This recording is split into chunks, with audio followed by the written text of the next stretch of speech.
Sophie est entrepreneure. Elle a monté son business de zéro, toute seule. Et franchement, ça marche bien. Mais plus ça marche, plus ça devient compliqué à gérer. On lui dit souvent « Sophie, tu devrais déléguer, tu vas te tuer à la tâche ». Mais elle répond toujours la même chose. « Non, merci, personne ne fera ça aussi bien que moi. Si je veux que ce soit bien fait, il faut que je m'en occupe. » Alors, elle continue à tout gérer seule. Les journées s'allongent, les soirées disparaissent, et les week-ends aussi. Au début, ça tient, parce que elle est motivée. Mais doucement, ça commence à déraper. Elle oublie des choses importantes, un client lui fait une remarque, et le stress grimpe en flèche. Chez elle, c'est encore pire. Si son partenaire lui dit juste quelque chose comme « Tu travailles encore ce soir ?» Là, elle part en trombe. Elle s'énerve, elle s'isole, et tout le monde finit frustré. Un jour, elle craque parce qu'elle se sent complètement dépassée. Elle réalise qu'en fait, c'est pas juste une question de boulot, de charge de travail. En fait, c'est qu'elle n'arrive pas à lâcher. Elle a peur. Elle a peur que si elle laisse quelqu'un d'autre prendre un bout de son entreprise, tout va s'effondrer. Elle a peur de ne plus avoir le contrôle. Et voilà comment un blocage, qui en apparence anodin, peut créer un effet domino. Au départ, c'était juste une simple peur de déléguer, mais on se rend compte que ça finit par tout affecter. Son travail, ses relations, son moral. Et ce genre de schéma, on le retrouve chez beaucoup d'entrepreneurs. Alors, comment ça marche, cet effet domino? Et surtout, comment l'arrêter avant que tout s'effondre? Je suis Erika, coach en gestion des émotions et plus globalement en intelligence émotionnelle. Si tu n'as jamais pris le temps de te pencher sur tes émotions, si le stress, l'anxiété, les expériences passées ou le manque de confiance en toi impactent tes enfants ou ton entreprise, on peut ensemble identifier ces blocages en se concentrant sur la gestion des émotions, l'estime de soi et la guérison des traumatismes. Alors on va parler de l'effet domino déjà, l'effet domino des blocages émotionnels. Par exemple, le syndrome de l'imposteur, ça va être un doute plutôt permanent sur ses capacités, sur ce dont on est capable. Et ça va freiner forcément nos décisions professionnelles. Ça va alimenter la fatigue mentale parce que on a l'impression de faire jamais assez, donc on en fait encore plus. Ça va impacter la qualité des échanges avec les autres parce que soit on n'ose pas se mettre en avant, soit on n'ose pas prendre certaines opportunités, soit on n'ose pas montrer de quoi on est capable parce qu'on se dit que de toute façon, si on se lance par exemple dans un échange avec quelqu'un sur le sujet et qu'on a un syndrome de l'imposteur, on va se dire « Ouais, mais cette personne est plus qualifiée que moi, donc si je lance ce sujet, elle va vite se rendre compte qu'en fait, moi, je sais pas grand-chose ou que j'en sais moins. » Au niveau des blocages émotionnels, on peut avoir aussi la peur de l'échec, donc ce qui fait qu'on va éviter de se mettre en avant, la peur de l'échec, la peur du jugement, la peur de manquer de compétences. Et donc, on va pas se mettre en avant, on va éviter certaines opportunités, on va refuser de s'engager, on va peut-être écrire des posts mais sans être vraiment convaincu parce qu'on se dit que en fait, est-ce que ça a vraiment un intérêt? Est-ce que ça va plaire? Est-ce que c'est vraiment utile ce que je dis? Est-ce que c'est bien dit? Etc. Donc, on va éviter peut-être de poster ou poster des choses qui nous impliquent pas trop. Et l'effet domino là-dessus, c'est comme tu le vois, c'est que à hésiter, à repousser, à ne pas accepter, forcément, ça a un impact sur ta réussite, sur la suite, sur tes relations, sur ton champ des possibles en fait. En fait, c'est une cascade émotionnelle qui a des répercussions comme un effet domino. Tu ne bouges pas la pièce, ça ne bouge pas, tu bouges. Tout est imbriqué, amplifié, enchaîné. Et ça, comment tu peux te rendre compte? Ça va être soit une démotivation, soit peut-être un perfectionnisme, mais le genre de perfectionnisme qui te paralyse, tu vois. Ça va être de la frustration, le fait de stagner aussi. Tu sens peut-être qu'il y a un plafond de verre ou qu'il y a quelque chose qui t'empêche d'évoluer encore plus. Ça va être aussi l'épuisement professionnel. Ça va être des décisions que tu reportes à plus tard. Par exemple, tu vas refuser une proposition ou rater une occasion parce que t'es pas encore prêt ou prête. Ensuite, tu vas regretter cette décision. Et ensuite, tu vas perdre confiance pour la suivante. Tu vois ce que je veux dire? Ça peut être aussi, par exemple, tu surcharges ton emploi du temps parce que tu as peur de déléguer. Là, l'effet domino, ça va être que tu vas être totalement épuisé, que tu vas avoir le sentiment de rien maîtriser. Ça va peut-être se ressentir au niveau personnel aussi, dans ta famille, dans tes relations amicales. Enfin voilà, tout ça, c'est les effets dominos. Dans la vie personnelle, ça va être aussi, tu te sens souvent tendu, irritable, tu vas t'isoler, il va y avoir des conflits latents, tu vas te sentir émotionnellement surchargé. Par exemple, tu as bossé toute la journée et le soir, tu vas exploser pour une broutille, en fait. Et tu vas créer un conflit qui est totalement inutile. Tu peux avoir aussi l'idée d'éviter de parler de tes émotions aux autres parce que tu as peur d'être jugé. Et ça crée une distance relationnelle parce que tu n'en parles pas, mais ça se ressent. La personne en face sent qu'il y a quelque chose qui n'est pas dit, qu'il y a quelque chose qui est derrière, et ça peut aussi créer des malentendus. Alors, pourquoi et comment un blocage s'éteint? En fait, c'est un cercle vicieux. Tu as des réflexes émotionnels qui font que tu vas réagir très vite, ou que tu vas t'isoler, ou être tendu. Et en fait, ça crée une contamination mentale. L'autre le ressent. L'autre ressent qu'il y a quelque chose qui ne va pas. Quand je dis l'autre, ça peut être aussi bien quelqu'un de ta famille que tes clients, que tes prospects. Par exemple, si tu as une peur, mais tu sais pas, t'en as pas conscience en fait. Tu sais pas tu sais pas à quel point cette peur te bloque, te freine, t'impacte. Cette peur, ça peut être si j'étais pas assez bon. Ça, t'en as peut-être pas conscience, mais tu vas tout vérifier 2 fois, 3 fois. Tu vas perdre du temps, tu vas amplifier la pression que tu te mets ou que tu mets aux autres. Tu vas ne pas oser faire des choses. En fait, tu vas éviter tout ce qui pourrait te mettre en avant. Et donc, tout ce qui pourrait te mettre en avant devant tes futurs clients ou tes partenaires. Si tu as par exemple un souvenir d'avoir vécu un rejet, que ce soit de ta famille, que ce soit à l'école, dans ce cas-là, tu peux déclencher une sorte d'hypervigilance dans tes relations professionnelles ou personnelles. En fait, toutes ces petites choses, peut-être tu te dis oui, je sais que j'ai peur de l'échec, oui, je sais que j'ai peur du jugement, du regard des autres. Tu le sais, t'en as conscience, mais tu te dis peut-être que ça va passer, tu te dis peut-être que c'est pas... Ouais, c'est comme ça en fait, et puis je suis comme ça, et puis je peux pas changer, ou j'en ai conscience, c'est déjà ça, ok. Mais est-ce que tu as conscience de tout ce que ça impacte derrière?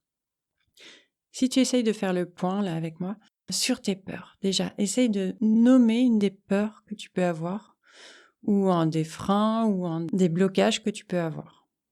Une fois que tu l'as trouvé, demande-toi quel peut être cet effet domino. En fait, sur quoi ça peut jouer? Qu'est-ce que ça t'empêche de faire? Qu'est-ce que ça te force à faire peut-être aussi? Qu'est-ce que tu pourrais faire si tu ne l'avais pas? Et tu peux d'ailleurs essayer d'évaluer cet effet domino sur si je ne fais rien, qu'est-ce que ça impacte, en essayant de creuser toujours un peu plus loin. Si tu dis ça impacte ma capacité à me mettre en avant, ok, et cette incapacité à te mettre en avant, ça impacte quoi? Ça impacte que j'ose pas poster. Ok, t'oses pas poster sur les réseaux, ça impacte quoi? Que du coup, je suis moins visible. Je peux pas exprimer ce que j'ai envie d'exprimer. Je peux pas dire ce que j'ai envie de dire, je peux pas montrer ce que j'ai envie de montrer. Ok, ça impacte quoi? Ça impacte que mes potentiels clients me connaissent pas, qu'ils savent pas qui je suis, qu'ils savent pas ce que je peux leur apporter, etc. Ok, ça impacte quoi? J'ai pas beaucoup de clients. Ça impacte quoi? J'ai pas beaucoup d'argent ou je vis pas de mon activité. Ça impacte quoi? Ça me stresse, ça m'angoisse, je sais pas comment je vais faire. Tu vois ce que je veux dire? Donc ça, tu peux le faire pour comme si tu en avais 100, pour tes blocages en tout cas, dont tu as conscience, parce qu'encore une fois, on n'a pas très souvent pas conscience de tous nos blocages. Il y a ceux qui sont évidents, qui sont connus, etc. Et crois-moi, en séance, quand je creuse, c'est très souvent en fait, mes clients viennent me voir pour une chose, pour un blocage précis, etc. Et très souvent, en fait, on se retrouve à travailler sur quelque chose de bien plus profond, bien plus ancré, qui est en fait la base de ça et qui débloque forcément le reste. Mais en tout cas, là, on va travailler sur ce dont tu as conscience dans cet épisode. Et on peut faire cet effet domino dans l'autre sens. C'est-à-dire, si je n'avais pas cette peur, qu'est-ce que je ferais? Je posterais. Ok. Qu'est-ce que ça engendrerait? Je serais plus visible. Et là, tu te dis peut-être, oh là là, oui, mais on va me juger. Ok. Donc là, tu peux faire une division de route. Donc tu peux prendre 2 chemins. Le premier, on ne juge pas. Ok. Qu'est-ce que ça engendre, etc., etc. Le deuxième, c'est on me juge. Ok. Comment je décide de le prendre, ce jugement? Comment je peux travailler sur cette peur du jugement qui est là aussi? Comment je peux dépasser cette peur du jugement? Donc tu prends ce blocage et tu vas de plus en plus loin en imaginant un domino. Si besoin, tu mets une intersection en disant ce côté-là, ça se passe bien, de ce côté-là, il y a cette peur qui est là, mais au moins, tu as pu mettre un mot dessus. Alors, comment on fait pour briser le cercle de l'effet domino? C'est un peu ce que je t'expliquais tout à l'heure, c'est essayer de creuser, déjà d'identifier le blocage et te dire, est-ce que c'est un réflexe inconscient? Essaye d'analyser, de prendre du recul, de questionner, toujours questionner, aller plus loin, et après, et pourquoi, et comment. Ça peut être important de comprendre l'origine de certaines émotions pour pouvoir travailler dessus, ce que je fais par exemple en clean. On travaille assez souvent sur l'origine des émotions parce qu'une fois qu'on a débloqué ça, on peut travailler sur le reste.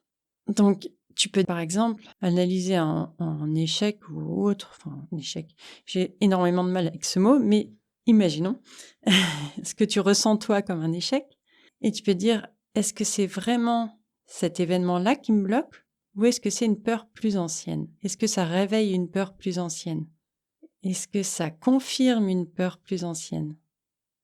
Ensuite, par rapport à ça, tu vas essayer de réguler tes émotions. Tu peux le faire par du recentrage, de la compréhension de toi-même. Une fois que tu comprends, que tu te comprends toi, que tu comprends comment fonctionnent tes émotions, que tu comprends ce qu'elles veulent te dire, tu peux plus facilement te recentrer, t'apaiser, les libérer aussi.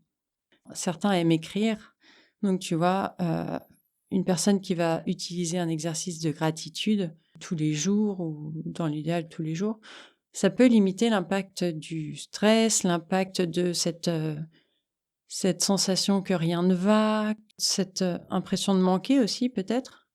Quelqu'un qui va prendre 10 minutes par jour pour méditer, pareil, il va pouvoir relâcher les tensions.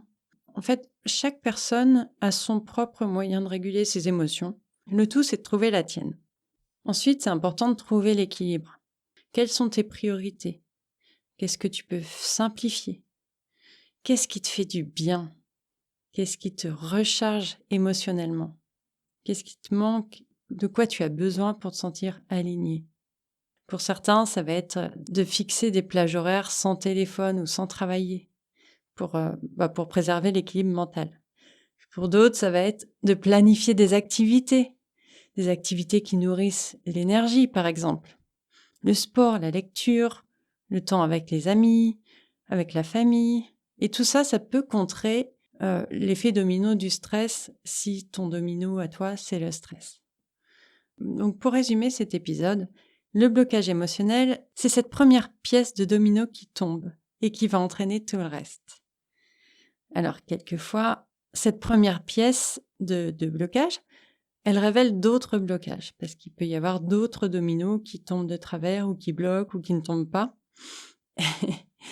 Et c'est là qu'on se rend compte que ces petits blocages qu'on pense anodins, qu'on pense pas si graves, ils affectent tout le reste de notre vie.